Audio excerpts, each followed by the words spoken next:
There's something about the afternoon that no one warns you about. It's the time when your message can be either a sedative or an emotional bomb. Yes, that time between lunch and sunset, when your body is tired, your mind is scattered, and everything seems lukewarm. That's exactly when you can drop a sentence that will take her off autopilot and put her straight into your world. But of course, if all you're sending her is asking how your afternoon is going, forget it. All it's going to do is silence you, because at that time of day, every average man becomes predictable. And you're not here to be average. You're here to break that pattern without raising your voice so that she reads your message and something in her chest will stir, not because of what you said, but because of how you said it.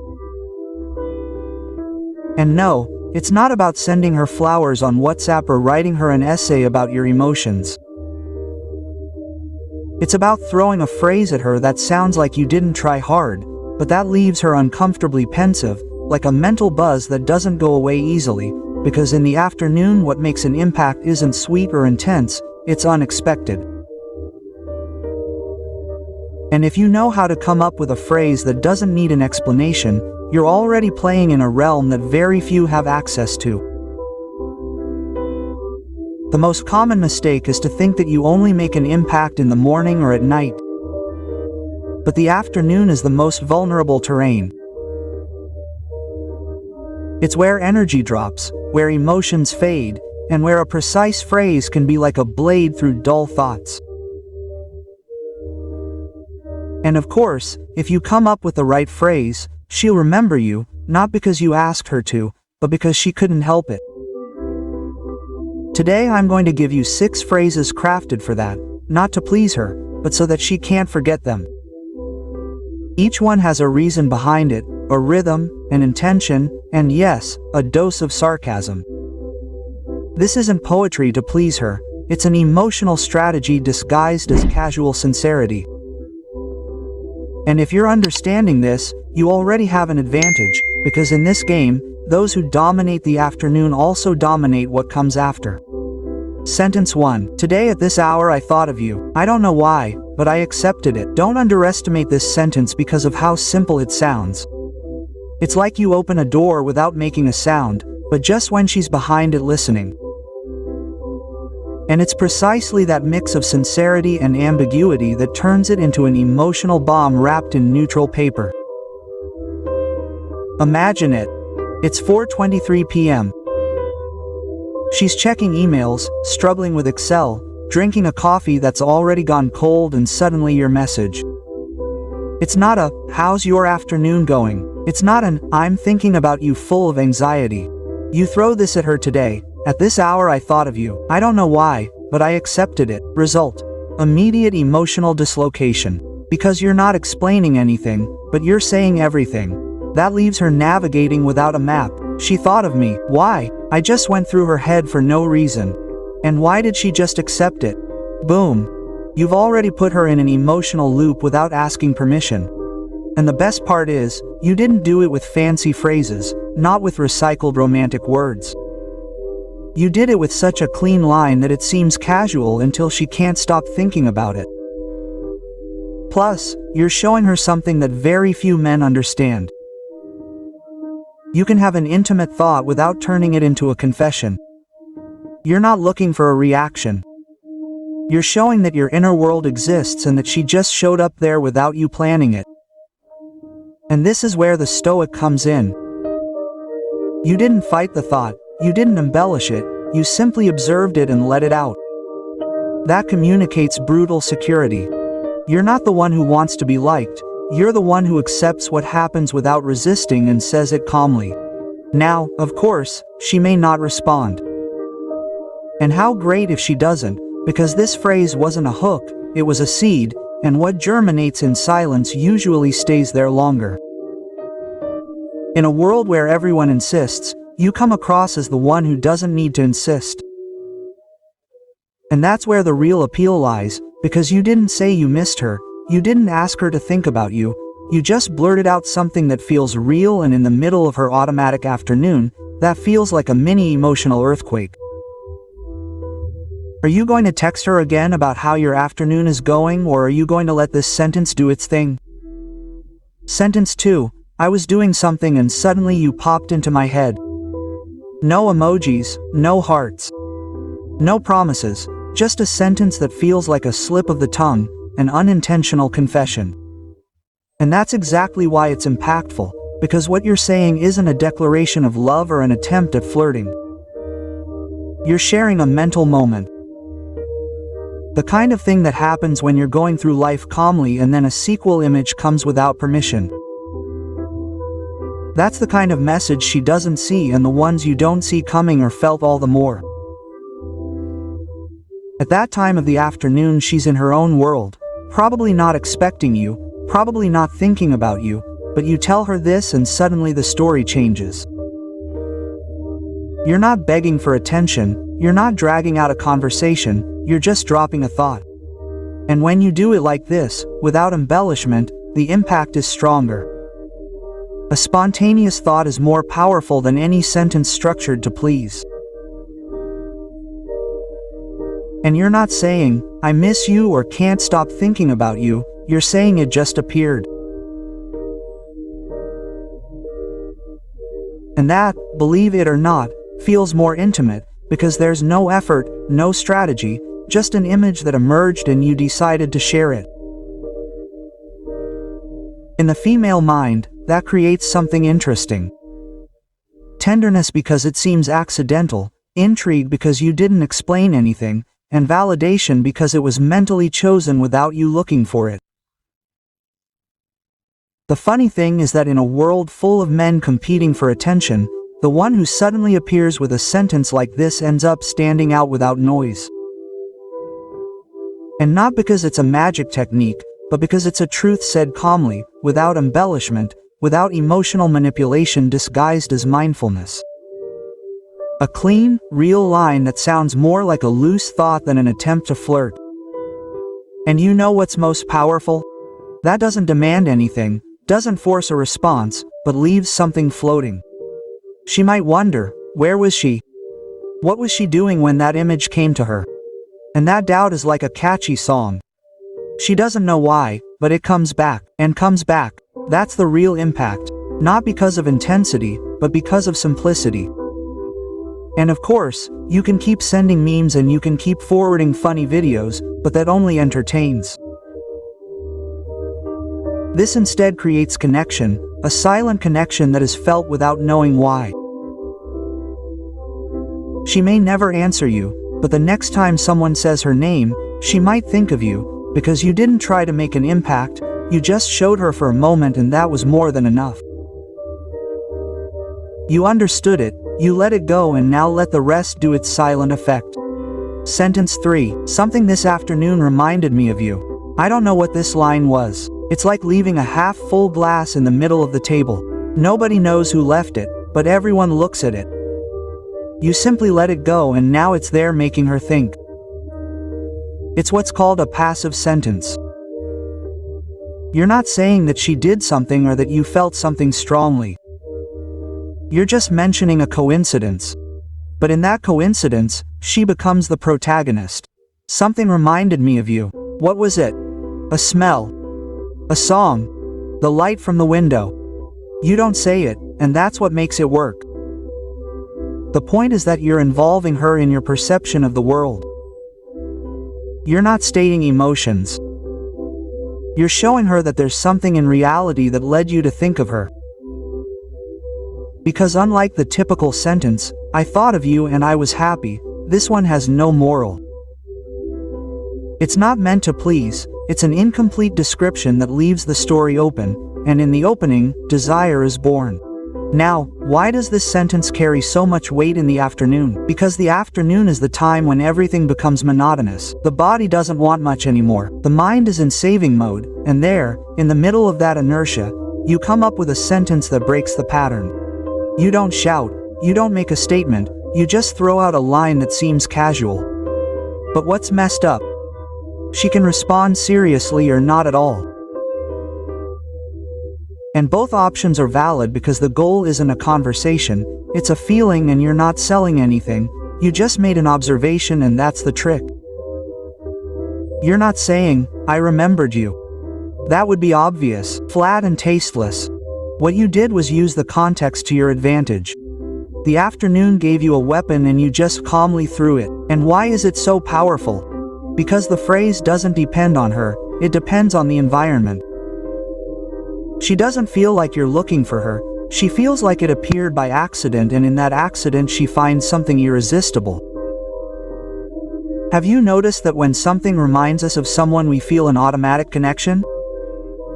Well, you're using that without saying it, and since you don't clarify what evoked her, she becomes a detective. She starts to imagine, to suspect, and without realizing it you've already made her think, and that's where the stoic comes in. You're not saying I miss you or asking for anything, you're just observing the world and mentioning whatever came up. Also, if she has even the slightest connection with you, this phrase is going to touch her because she can't help but wonder what exactly brought it to your mind. And you don't answer that question with logic, you answer it with feeling. Don't repeat it, don't explain it, just use it once and let it float like someone who leaves a door ajar and keeps walking without looking back. That's how you do it, from composure, from pause, from the security of someone who doesn't need to embellish what already has strength. That's it. Exactly. Phrase 4. The afternoon was fine until I realized something was missing. You. This isn't a sweet phrase. It's a statement that seems accidental, but it's strategically constructed. You don't say, I missed you and didn't think about you all day. You say something was missing from you. And not only that, you say you realized it late. That positions her as an unexpected absence, not a chronic need. You're not begging, you're acknowledging that something wasn't right in the middle of the routine. And that's where she comes in. The key is how you say it. It doesn't sound dramatic, it doesn't sound urgent. It sounds like someone who, between meetings and noise and emails, noticed a small silence, and that silence had a shape, her own. This makes it not sound like a romantic cliché, it sounds like a stoic observation. The world goes on, but you notice that something wasn't right. And the most ironic thing is that you're not pointing it out directly. You're saying that something was missing and then you solve it. You, that pause, has power. That leap between the abstract and the concrete makes her think. Because many times a woman wants to be idolized, she wants to feel noticed. And this phrase doesn't put her on a pedestal, it puts her in a position of unplanned impact. That's emotionally golden. And that's where it's brilliant. You're not making an act of desperation. You're not saying, I can't live without you, or sending passive-aggressive hints with memes. You're saying, the afternoon was going well, but something wasn't adding up. And when you identified what was missing, it was her presence. Subtle, precise, without whining. Quote. The structure of this sentence also works in your favor. First you describe a neutral scene, then you introduce an incomplete feeling, and finally she comes in as a response to that feeling. That's emotional elegance, that's impact with subtlety. You know what makes it effective? It sounds real, not forced, not embellished. A sentence that could have come out loud as you looked out the window, and when she reads it she doesn't think, this one wants something. She thinks, that's really how it was, and that's what hooked her. This is one of the most powerful phrases on the list. Why? Because it has what most don't, an internal narrative. It's not a random phrase thrown out there, it's an emotional micro-story. She can imagine you walking, working, distracted, and suddenly that pause, that moment of awareness, that little crack in the afternoon where for no apparent reason her name popped up. That's where the emotional punch happens. And if you say it with the right energy, calm, confident, without anxiety, the phrase hits home. Because you're not looking for a response, you're telling the truth. The sarcasm is that while you're being honest, she's going to think you're playing with her emotions. But you're not. You're simply stating what happened. And because you said it calmly, she can't ignore it. Now, please don't ruin it with a selfie or a, "How are you doing?" This phrase doesn't need any company. She's the movie, so send it, let it fly, and get on with your day. Don't look at your phone every 5 minutes. If you do it, you already lost. Because if there really was something missing, she'll write it down too. You said it, you blurted it out, and that's it. BCC sentence. I don't know if it's you or the afternoon just got different. This sentence is an emotional trap disguised as a casual comment. You're not telling her that you thought about her. You're not even admitting anything. You're just describing something strange, something you don't know if it's your fault or hers. And that's brilliant because you're leaving a line so ambiguous that her mind can't help but fill it in. You're not throwing an emotional bomb at her, you're leaving a loose thread. And if there's one thing human brains hate, especially those with good imaginations, it's leaving a thread untied. The afternoon got different. In what way? Warmer, more nostalgic, denser, and then comes the twist, or it's you. That's where you break her. She can no longer tell if you're feeling something real or if you're perceiving something that also got into her body without her realizing it. That's the power of this sentence, the mix of atmosphere and external and internal perception. And the beautiful thing about this is that you don't affirm anything. You don't commit to an emotion, you don't kneel to desire, you just throw out a hypothesis that could be true or it could just be the weather. That leaves her without arguments. Because if she doesn't want to accept that you moved something, she can say, "Nah, it must have been the evening light." But if she did feel it, she's now forced to wonder if you noticed it too, and that's it. You've just built an invisible connection, a subtle shared vibration between two people that can be explained away as coincidence but feels like complicity, and that kind of impact shouldn't be underestimated. Because unlike obvious desire, the kind that you see coming and then block, the desire that sneaks in between the lines is the hardest to erase. And that's what you're doing. You're seeding a field of shared perception, a phrase that suggests something is happening. Now, if you say this at 5 or 6 in the afternoon, when the sun is starting to set, the impact is doubled. Because there's something in that golden light, in that distinct air that predisposes to nostalgia, and you're using it without saying it directly. That's the key. The emotional without the explicit. Because while the average guy is saying, "Are you going out today?" Or, "What are your plans?" You're dropping a phrase that sounds like it came out of a novel, but it's camouflaged with perfectly measured intention. And here's the sarcastic part. She might say, "Ha ha ha, how crazy." But you and I both know that it does, because sometimes the ha ha ha is the emotional firewall that someone puts up when they don't want to admit that something happened to them. Don't expect that phrase to open the door for you instantly. It's most powerful when it just floats around, when she's cooking or getting out of the shower and suddenly remembers your phrase and wonders if it really was the afternoon or if it was you. That doubt is worth more than any romantic phrase. And if she reads that phrase to you in her head before going to sleep, don't be surprised if you end up appearing in her dreams. Not because you asked for it, but because you left her mind on fire. And that's the best way to be present without being there.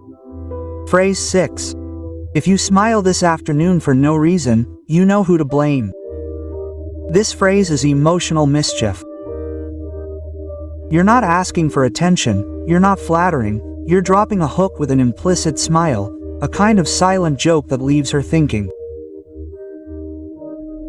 You're telling her that if something happens without explanation, you're the reason, and the best thing is that you're not asking her, you're telling her warning. And that changes the game completely because you've gone from reactive to proactive. You're not waiting for her to think about you. You're stating that it's going to happen and you're doing it calmly, without pressure, without drama. And this is where it gets interesting. You're not giving her a choice. You're not asking her if something's wrong. You're telling her that when it happens, she'll know why. That if she smiles for no reason has all the soft poison of desire planted in it. She can laugh it off and say it wasn't like that, but the fact that she thinks about it, that she questions it, has already given you the advantage. Her mind has already connected. Emotion for no reason. You know what's best, that you don't need to respond, or confirm, or flirt, because you don't need it. It works on its own. There's nothing more powerful than saying something that can't be proven or disproved. And that's what you did. You created a possibility. A possibility that's going to go around in her mind like an invisible notification, a smile, a thought. And you don't even have to be there. The code is already a subtle emotional virus. And that's it. That's what's brilliant about this phrase. It seems light, but it's pure emotional control disguised as a joke. And you don't do it from ego, you do it from certainty. The certainty of someone who doesn't need approval. They just need a crack to get in and stay. And why in the afternoon? Because in the afternoon the body lowers its guard, the mind is more relaxed, rationality is tired, and you take advantage of that moment to sneak between the cracks of their emotional state. You're not saying, "Think of me," you're saying, "When you smile, divine, why?" Quote. Those types of phrases are not forgotten because they are not anchored in desire, they are anchored in play. And women who do not feel pressured allow themselves to desire. You are giving her permission to think about you without asking her to. And that is what is most crazy, the feeling that everything is happening without anyone trying. Now, she may laugh and ignore it. Yes, she may read it and not respond either. That does not matter because this phrase was not made to react, it was made to stay. Hours later, when she is watching a series or laughing at something silly, she will remember what you said and then, boom, spontaneous validation. Did it make me smile for no reason? You will not know. She will not tell you, but you achieved your goal, you planted the seed, and if it does not work today, it will work tomorrow. These phrases explode without noise, they only leave a mark. You do not need to say much. When you know exactly what to say. Today you saw how 6 short but powerful phrases can make the difference between being forgotten or remembered all day long. Not because you use magic nor secret techniques, but because you understand something that most people still don't understand. Desire is not provoked by intensity, it is provoked by emotional presence. Each phrase was a tool, but you are the one who charges it with intention. And if you manage to remain calm while you sow those words, what follows is no longer in your hands, it will be in their mind. Going around, coming back, which of these phrases are you going to use first? Or do you already have one that worked for you? I'll read you in the comments. This channel is for those who play at another level. If you liked it, subscribe and join this community that communicates with power, because here you don't come to impress, you come to leave a mark. What you said today does not need an immediate reaction to leave a mark. The feminine mind does not respond instantly, but what is sown blooms without warning. Don't ask, don't insist. You already said it, and if you did it from your center, the subtlety of Jamarca was enough. If you manage to move in that terrain calmly, without anxiety, your mere presence will begin to be felt even when you are not saying anything. No nice phrases, but weighty language. Not manipulation, but keen perception. Communicating well is creating silences that speak. Mastering your language is showing emotional control. This content gives you judgment and perspective. You're not begging, you're making a statement. If you do it right, she won't know why she can't stop thinking about you. It's not a coincidence, something inside you has already decided to change. Are you ready? Verbal affection.